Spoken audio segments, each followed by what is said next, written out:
അല്ലാവേ എൻ്റെ വാപ്പാനെ എല്ലാവർക്കും വേണ്ടി എൻ്റെ പ്രാർത്ഥിക്കണേ അല്ലാവേ എൻ്റെ വാപ്പാൻ്റെ അസുഖം എത്രയും പെട്ടെന്ന് മാറ്റി തന്നെ അല്ലാ എൻ്റെ വാപ്പാൻ്റെ സർജറി എത്രയും പെട്ടെന്ന് നടക്കണേ എല്ലാവരും സഹായിക്കണേ എല്ലാവരും എന്നെ സഹായിക്കണം. എൻ്റെ ഉമ്മാക്കും മോനും ഞാൻ മാത്രമേ ഉള്ളൂ. വാടക വീട്ടിലാണ്, വളരെ ഇടങ്ങേറിലാണ് ഇപ്പോൾ. എല്ലാവരും ഞങ്ങളെ ശരിക്കും നല്ല രീതിയിലൊന്ന് സഹായിക്കണം. എനിക്ക് എണീറ്റ് നടക്കണം, ജോലിക്ക് പോകണം, എൻ്റെ ഉമ്മാനെ മോനെ എനിക്ക് നോക്കണം. എല്ലാവരോടും ഞാൻ അഭ്യർത്ഥിക്കണേ. നമസ്കാരം, ഞാൻ കറുകപ്പള്ളി സിദ്ദീഖ്. ഇന്നിവിടെ വന്നിരിക്കുന്നത് നമ്മുടെ പള്ളുരുത്തിയിലാണ്. കച്ചേരിപ്പടി എന്ന് പറയുന്ന സ്ഥലമാണ്. ജുനൈദ് എന്ന് പറയുന്ന ചെറുപ്പക്കാരൻ, അച്ചു എന്നാണ് വിളിക്കുന്നത്.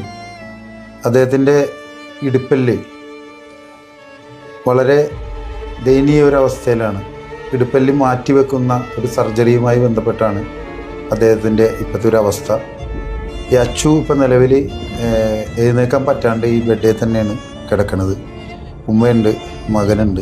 ഇവരെ നോക്കാനായിട്ട് വേറൊരാളുമില്ല ഈ അച്ചു അല്ലാണ്ട്.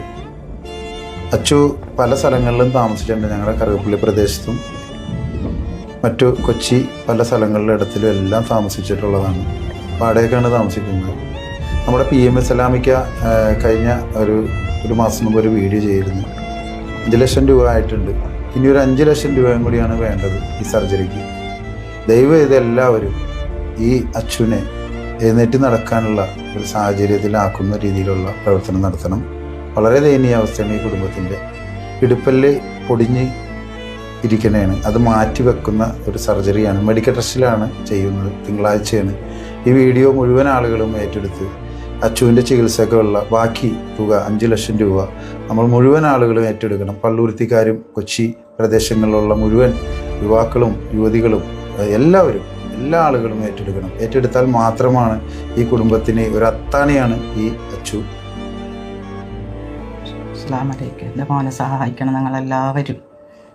എൻ്റെ മോനെ സഹായിച്ച് എൻ്റെ മോനിക്ക് എണീച്ച് നടക്കാനും ജോലി എടുത്ത് നമ്മൾ നോക്കാനും എല്ലാത്തിനും അതാക്കി തരണം. പ്രത്യേകിച്ച്